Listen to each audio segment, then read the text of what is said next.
let's just take a moment of silence for how overwhelming it feels to teach a high schooler.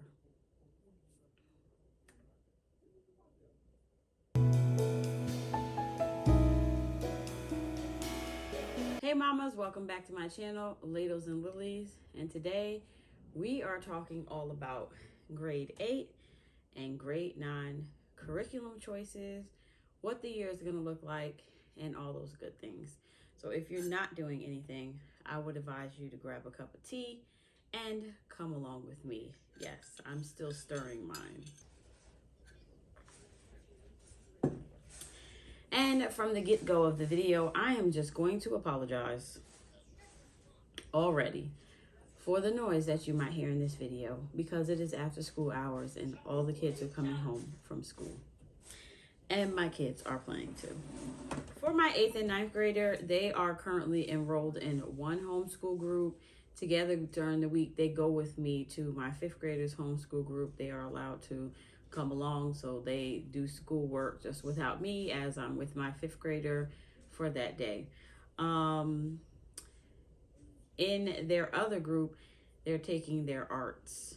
My 8th grader is taking studio art, drama, Adobe Illustrator, like a graphics course, and he's also taking guitar. For my 9th grader, his elective side stuff this year is design and marketing. That's Adobe. A film workshop. He is creating a short film with his classmates. He is also taking studio art. He might take some piano sometime during this school year, but that's not really set in stone. So instead of doing that, I have gotten a culinary arts class from on udemy.com for him to do, because he wants to do culinary. When it comes to book work and what I have picked out for my 8th and 9th graders for this year, it took me a while to decide. And side note, this is my 2nd time recording this video, and I had everything all tucked away and put away, and mysteriously the video got deleted from my phone. Besides the fact that in my Mr. Globe, this is my 5th grader's globe, he uses this to go with his history so he can like tap and learn about different geography, things about each country or state that's on it. So for my 8th and 9th grader for math, we are doing CTC math. I am really digging into that. I am loving it. They are able to go back and do some things maybe that they haven't been taught in other curriculums that this curriculum does teach. So I'm really liking that and really being able to put them where they belong. Next thing, also let me not forget to tell you, I'm going to do an unboxing at the end of the video as well. So as I said before, get that cup of tea and let's hang out for a little bit. All right, so Spanish, I don't have it here. I'm thinking about using Rosetta Stone just for their Spanish, to do the Spanish for this year. I don't know whether I am going to, it's either between Rosetta Stone or TalkBox Mom.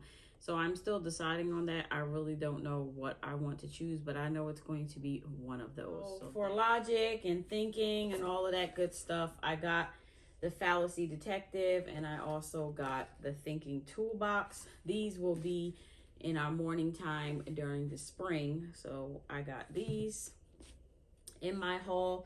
I also got another book called Not If But When. It relates to like pornography and stuff like that. We're gonna do another little unit about that. If you guys would like to see the books that I used before and teaching my kids about the P word, let me know. The next thing that I purchased, I got this from Amazon. This is the Schoolnest notebook. If you would like to see inside any of this stuff that I'm saying today, just let me know and I will make a little YouTube short for you, or I will post some pictures wherever you as a follower or subscriber are. I know some of the people here are also on Instagram, so if you are, you can just shoot me a DM and I can show you inside. But this is the planner. I searched high and low for planners and it was kind of annoying. The planner I got for my 5th grader, they had the same ones for my older kids, but then they didn't have the style that I wanted. So I ended up going with Schoolnest because for what they wanted me to pay for the other ones, it wasn't giving me as much as Schoolnest was giving me. So I just said, we're going to get these. So we got the Schoolnest notebooks. Planners, I mean. The next thing that I got, I'm just digging stuff from all around, is from Schoolnest, is the college rule composition. This is the draw and write, which I actually like, because for certain things, I want them to actually do some drawing, or make, not necessarily drawing for this age, but drawing or charts that they might have in like their science or history. Right now, it's like an open notebook because I don't know exactly what they're going to use the notebook for, but I know that once we start up, I'll be like, okay, that notebook is for that. So each of my kids got this. I actually got the wide rule for my 5th grader, and then my 8th and 9th grader got these. Next thing up, geography. Besides my kids memorizing the U.S. states and capitals and drawing a map this year, or something we're continuing from last year, I'm not really getting heavy and deep into geography unless they do like a whole world geography, which that will be their choice, because in our state we just have to incorporate it. We don't really have to do a whole year of it. So this is from Catholic Heritage Press, but it's Map Skills. And this is the book basically for 7th grade. They don't have 8th or 9th grade, but I got this because I wanted them to do some map skills. Spelling, daily spelling practice.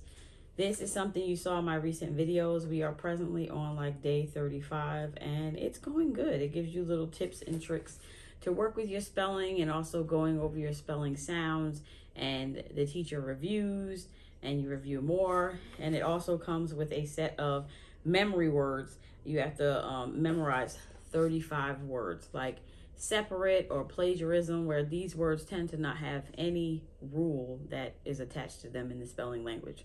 Only our English language, right? Only ours. As far as grammar is concerned, you have already seen this too. If you want to know more about this, I already have a video about this. I will link it right there.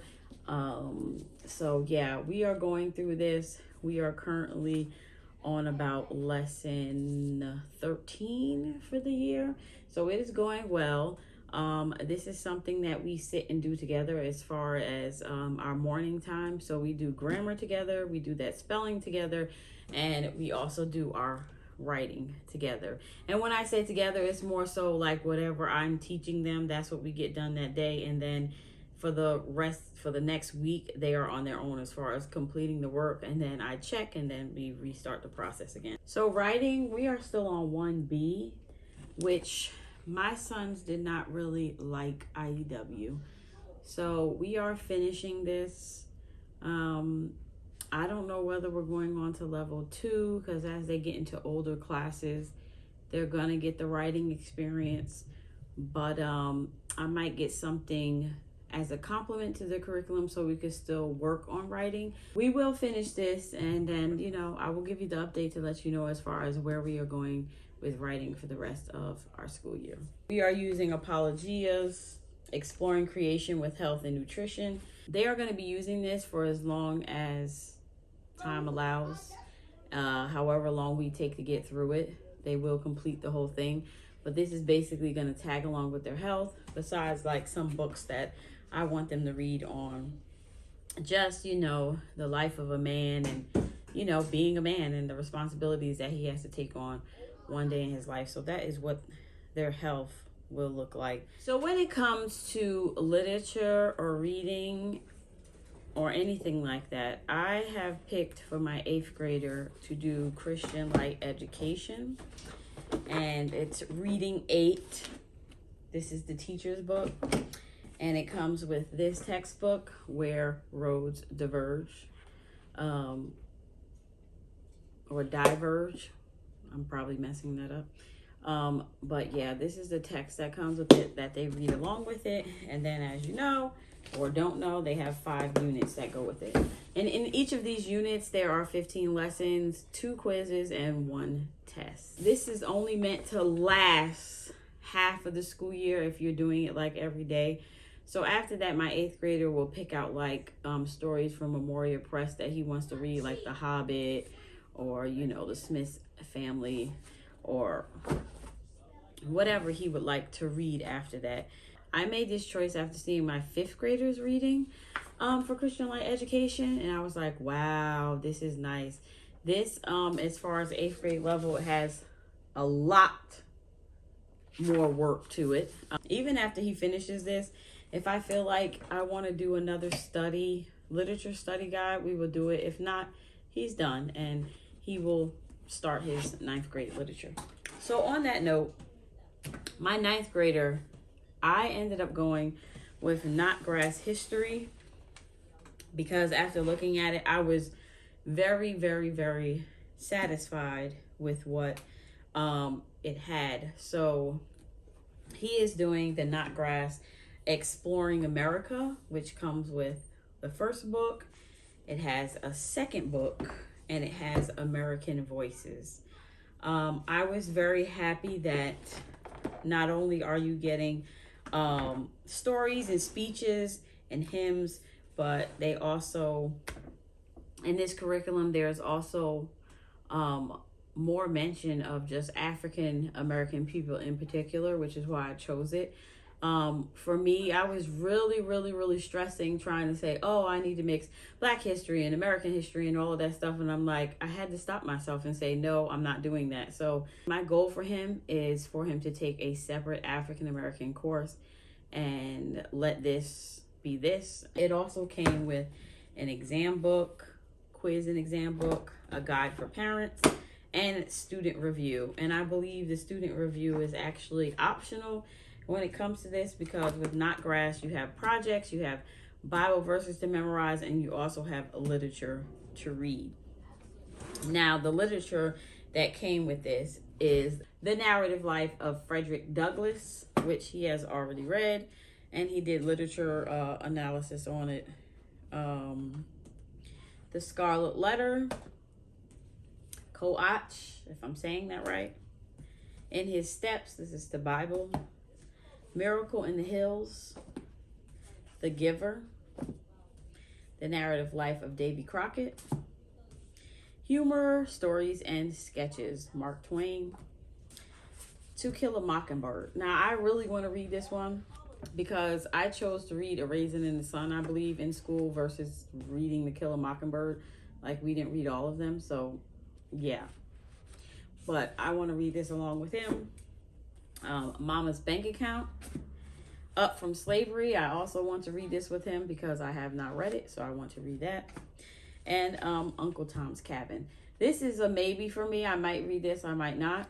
I haven't read all the descriptions of these books yet, but it seems like there is a great collection of books here to read, and I made this decision to choose this because I figured this would go great, like as far as my 8th grader, as soon as he's done with his 8th grade reading and history, if he's done with it, that he will just go into this and start this. So this was an investment to say, like, this is lasting me 2 years, and honestly, if nothing else comes along that I really like for my 5th grader, then he'll be using this as well. So and with the hopes that we love it. Right? We not love it, but it needs to serve the purpose, and I hope that it does serve the purpose. As far as my 8th grader is concerned, I am using everything you need to ace American history in one big fat notebook. I'm using the world and American history. He is having like a whole class, a whole like history review before he really digs deeper into it. And because, yes, we were reading Story of the World, and we are currently finished book 2, we really didn't get that far into American history. So I want him to have a good overview of both before he goes into his high school year. So I'm using this and building a curriculum, which you guys will see that video coming shortly. Let me just make sure that I got everything that is on my list. Yep. All right, so let me clear this table and let's get to this unboxing.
thanks for coming along on this haul. Yeah, it's a lot. It's gonna be a big school year for me. Here's to homeschooling: 5th grade, 8th grade, and 9th grade. Mamas, I'll check you out in my next video. Bye. And let's chat. So for each of these, spelling, reading, the narrative life of Frederick.